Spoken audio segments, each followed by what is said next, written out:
नमस्ते दोस्तों, स्वागत है हमारे YouTube चैनल में। पिछली वीडियो में हमने अनुच्छेद 11 को समझा, जिसमें जाना कि संसद को नागरिकता से जुड़े कानून बनाने का पूरा अधिकार है। आज हम अपनी सीरीज को आगे बढ़ाते हुए बात करेंगे अनुच्छेद 12 की, जो संविधान के भाग 3 की शुरुआत करता है और राज्य की परिभाषा देता है। तो चलिए शुरू करते हैं। क्या आपने कभी सोचा कि संविधान में राज्य का मतलब सिर्फ सरकार नहीं, बल्कि और क्या-क्या हो सकता है?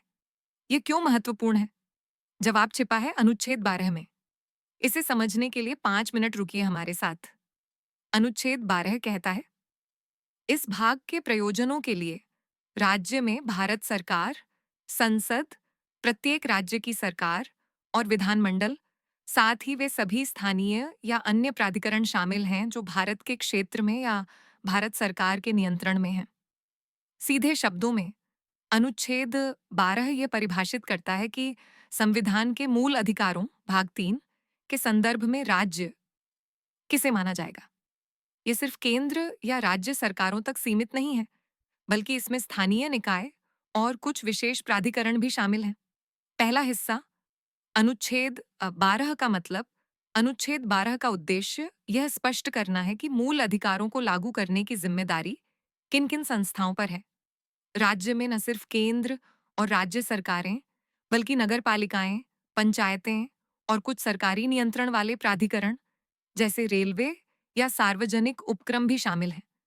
इसका मतलब है कि ये सभी संस्थाएं मूल अधिकारों का सम्मान करने और उनकी रक्षा करने के लिए बाध्य हैं। दूसरा हिस्सा ऐतिहासिक संदर्भ, जब संविधान बनाया गया तब भारत में कई तरह की शासकीय और स्थानीय संस्थाएं थीं। संविधान सभा ने अनुच्छेद 12 के जरिए यह सुनिश्चित किया कि मूल अधिकारों का उल्लंघन कोई भी सरकारी या अर्ध सरकारी संस्था न करे। यह अनुच्छेद नागरिकों को उनके अधिकारों की रक्षा के लिए एक मजबूत आधार देता है, ताकि वे किसी भी राज्य संस्था के खिलाफ अदालत में जा सकें। उदाहरण के लिए, अगर कोई सरकारी प्राधिकरण आपके मूल अधिकारों का उल्लंघन करता है, तो आप अनुच्छेद 12 के तहत उस पर सवाल उठा सकते हैं। तीसरा हिस्सा आज की प्रासंगिकता, स्विंग अनुच्छेद 12 आज भी बहुत महत्वपूर्ण है, क्योंकि यह मूल अधिकारों की रक्षा का आधार है। यह तय करता है कि कोई भी सरकारी या अर्ध सरकारी संस्था नागरिकों के अधिकारों का हनन नहीं कर सकती। उदाहरण के लिए, सुप्रीम कोर्ट ने कई मामलों में यह माना है कि सार्वजनिक उपक्रम जैसे भारतीय रेलवे या एयर इंडिया अनुच्छेद 12 के तहत राज्य हैं और उन्हें मूल अधिकारों का पालन करना होगा। यह अनुच्छेद नागरिकों को सरकार के खिलाफ अपनी आवाज उठाने की ताकत देता है। उदाहरण, मान लीजिए एक नगर पालिका आपके मौलिक अधिकारों का उल्लंघन करती है, जैसे आपको बिना उचित कारण के संपत्ति से वंचित करती है। अनुच्छेद 12 के तहत आप अदालत में जा सकते हैं, क्योंकि नगर पालिका राज्य की परिभाषा में आती है। इसी तरह अगर कोई सरकारी कंपनी आपके साथ भेदभाव करती है, तो आप अनुच्छेद 12 का सहारा ले सकते हैं।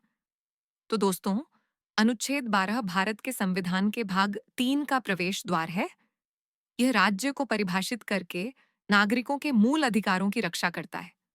अगली वीडियो में हम अनुच्छेद 13 को समझेंगे, जो मूल अधिकारों को लागू करने और असंगत कानूनों को रद्द करने की बात करता है।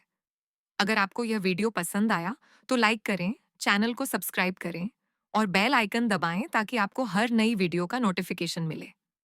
कमेंट में बताएं, क्या आप चाहेंगे कि हम किसी खास अनुच्छेद को जल्दी कवर करें। मिलते हैं अगली वीडियो में। जय हिंद।